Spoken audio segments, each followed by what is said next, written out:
Hello and hi. ഇന്നത്തെ ഈ ഒരു വീഡിയോ എന്ന് പറയുന്നത് സിമ്പിളായിട്ട് ഞാൻ ചെയ്യുന്ന ഒരു ചിക്കൻ കറിയാണ് ഷെയർ ചെയ്യുന്നത്. ഇവിടെ നിങ്ങൾക്ക് കാണാം ടൊമാറ്റോ, ഇഞ്ചി, വെളുത്തുള്ളി, പിന്നെ സവാള, ഒരു 600 ഗ്രാമിൻ്റെ ചിക്കനാണ്. പിന്നെ കുറച്ച് കാഷ്യൂ നട്ട്സ് ഞാൻ കുതിർത്ത് വെച്ചിട്ടുണ്ട്.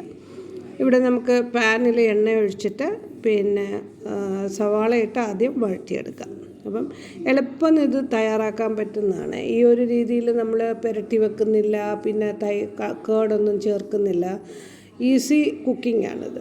അപ്പം നല്ല ഉപ്പ് പാകത്തിന് ചേർക്കാം. എന്നിട്ട് നമുക്കിവിടെ ഇതിനെ നന്നായിട്ട് വഴറ്റിയെടുക്കാം.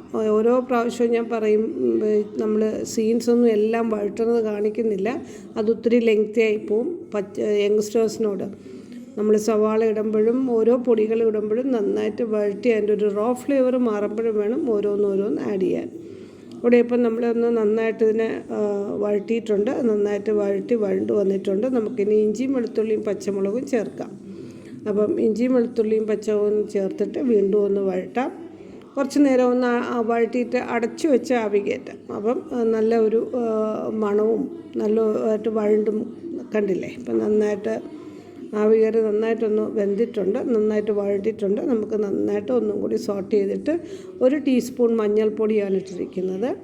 ഇനി നമ്മൾ ടോട്ടലി ഇവിടെ ഒരു 3 സ്പൂൺ കാശ്മീരി മുളകും, ഇപ്പോൾ നമ്മൾ 2 സ്പൂൺ ചേർക്കും. ടോട്ടലി നമ്മൾ 3 സ്പൂൺ കാശ്മീരി മുളകും ടീസ്പൂണും 2.5 ടീസ്പൂൺ മല്ലിപ്പൊടിയാണ് ഇതിന് ചേർത്തത്. അപ്പം ഇതിപ്പോൾ നന്നായിട്ട് ഇളക്കി. പിന്നെ 1 ടീസ്പൂൺ ഗരം മസാല. അപ്പം നമ്മൾ ഈ പൊടിച്ച് നമ്മൾ തന്നെ മുളകും മല്ലിയൊക്കെ ഉണക്കി വെച്ച് പൊടിച്ച് നമ്മൾ ഇത് ചേർക്കുമ്പം ഇതിൻ്റെ മണമെന്ന് പറയുന്നത് വളരെ നല്ലതാണ്. കാര്യം അതിലൊന്നും പിന്നെ കലർപ്പില്ലാത്തതാണ്.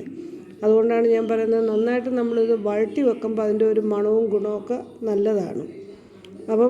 അപ്പം നമുക്കിപ്പം നമ്മൾ പൊടിക്കാൻ പറ്റിയില്ലെങ്കിലും നമുക്കിപ്പം പുറത്തുനിന്നും വാങ്ങിക്കാൻ കിട്ടും. ഇത് അവർ പൊടിച്ചുണക്കിയത് തരുന്നുണ്ട്. ഇപ്പം ഞാൻ അങ്ങനെയും വാങ്ങാറുണ്ട്. നമ്മുടെ തേങ്ങ ആട്ടുന്ന മില്ലിലൊക്കെ ആൾക്കാർ അവരത് ചെയ്യുന്നുണ്ട്. അപ്പം ഞാൻ ടൊമാറ്റോ ചേർത്തിട്ടുണ്ട്. ടൊമാറ്റോയും നന്നായിട്ട് പിന്നെ വഴറ്റി നന്നായിട്ട് നമുക്കത് വഴറ്റിയെടുക്കാം. അപ്പോൾ ഞാൻ പറയാൻ വന്നത്, ഇപ്പം മുളകും മല്ലിയും കുരുമുളകും എല്ലാം നമുക്ക് പിന്നെ പ്രൈവറ്റായിട്ട് ആൾക്കാർ കൃഷി ചെയ്ത് പിന്നെ അവർ ഇത് വിൽക്കുന്നുണ്ട്, വിൽപ്പനയ്ക്ക് വെക്കുന്നുണ്ട്. അപ്പോൾ അതൊക്കെ അവരുടെ ഒരു സിഗ്നേച്ചറോടുകൂടി അത് നല്ലൊരു ബ്രാൻഡഡ് ഐറ്റംസാണ്. അപ്പോൾ അത് നമുക്ക് നല്ല രീതിയിൽ കിട്ടും. അതുപോലെ തേങ്ങ ആട്ടുന്ന കടയിലൊക്കെ വെളിച്ചെണ്ണ വാങ്ങിക്കുന്നിടത്തുനിന്നൊക്കെ അവർ ചെയ്യുന്നുണ്ട്. അപ്പോൾ എല്ലായിടും ഇതൊക്കെ അവൈലബിളാണ് ഇപ്പം.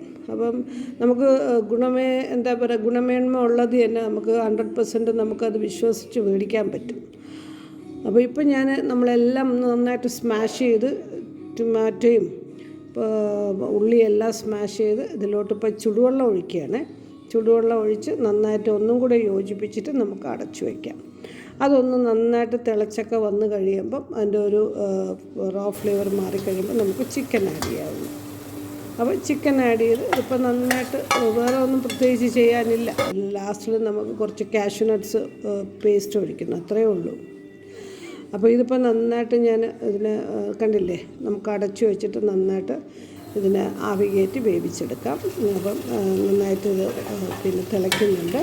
ഒന്നും കൂടി ഇടയ്ക്കിടയ്ക്കൊന്ന് ഇളക്കി കൊടുത്താൽ മാത്രം മതി. അപ്പം വെള്ളം ആവശ്യത്തിന് ഓരോരുത്തരുടെ ഇഷ്ടത്തിന് ഗ്രേവി അനുസരിച്ച് കൂട്ടുകയും കുറയ്ക്കുകയൊക്കെ ചെയ്യാം. അപ്പോൾ കുറച്ചും കൂടി ഉപ്പ് ചേർത്തിട്ടുണ്ട്. അപ്പോൾ ഇതെല്ലാം പാകത്തിനുണ്ട്. നമുക്ക് അടച്ചു വെച്ചിട്ട് നന്നായിട്ട് ഇതിനെ വേവിക്കാം. ഇനി ഞാൻ കുറച്ച് കാഷ്യൂ നട്ട്സ് ഞാൻ കാണിച്ചതിന് ഒന്ന് പേസ്റ്റാക്കാൻ പോവുകയാണ്. അപ്പം നമുക്കിതിനെ ഒന്ന് കണ്ടില്ലേ, ഇതിൻ്റെ ഒരു മസാലയൊക്കെ തെളിഞ്ഞ് വരികയാണ്. അപ്പം നമുക്ക് ഇതിലോട്ട് കാഷ്യൂ നട്ടിൻ്റെ പേസ്റ്റ് അടച്ചു വെച്ചൊന്ന് നന്നായിട്ടൊന്ന് വേവിച്ച് കഴിഞ്ഞതിന് ശേഷം കാഷ്യൂ നട്ട്സിൻ്റെ പേസ്റ്റ് നമുക്കിത് അരച്ചെടുത്ത് ചേർക്കേണ്ടത് മാത്രമേ ഉള്ളൂ. കുറച്ചും കൂടെ എണ്ണമയം വരാനുണ്ട്. എല്ലാം ഒന്നിൻ്റെ കളറൊന്ന് ചേഞ്ച് ആവും, കണ്ടില്ലേ, നന്നായിട്ട് മാറിയിട്ടുണ്ട്. ഇനി നമുക്ക് കാഷ്യൂ നട്ട് പേസ്റ്റും കൂടെ ഒഴിച്ച് നമുക്ക് ഒരു 3 മിനിറ്റും കൂടെ നന്നായിട്ട് ഇരുന്നൊന്ന് അടുപ്പത്തിരുന്നതിന് ശേഷം സെർവിങ് ബൗളിലോട്ട് ഞാൻ മാറ്റുകയാണ്. അപ്പോൾ ഇതും വളരെ ഡിഫറെൻറ്റ് ടേസ്റ്റാണ്. പിന്നെ ഞാൻ പറഞ്ഞല്ലോ, ചാറൊക്കെ ഓരോരുത്തരുടെ ഇഷ്ടത്തിന് കൂട്ടുകയും കുറയ്ക്കുകയൊക്കെ ചെയ്യാം. വളരെ എളുപ്പമെന്ന് ചെയ്യാൻ പറ്റുന്നതാണ്. കണ്ടില്ലേ, ഞാനിപ്പോൾ സെർവിങ് ഡിഷിലോട്ട് മാറ്റിയിട്ടുണ്ട്. വീഡിയോ ഇഷ്ടപ്പെട്ടെന്ന് വിശ്വസിക്കുന്നു. ഇഷ്ടപ്പെട്ടാൽ like and share and subscribe ചെയ്യാൻ മറക്കരുത്. സപ്പോർട്ട് ചെയ്യുക. Thanks for watching all my videos. By.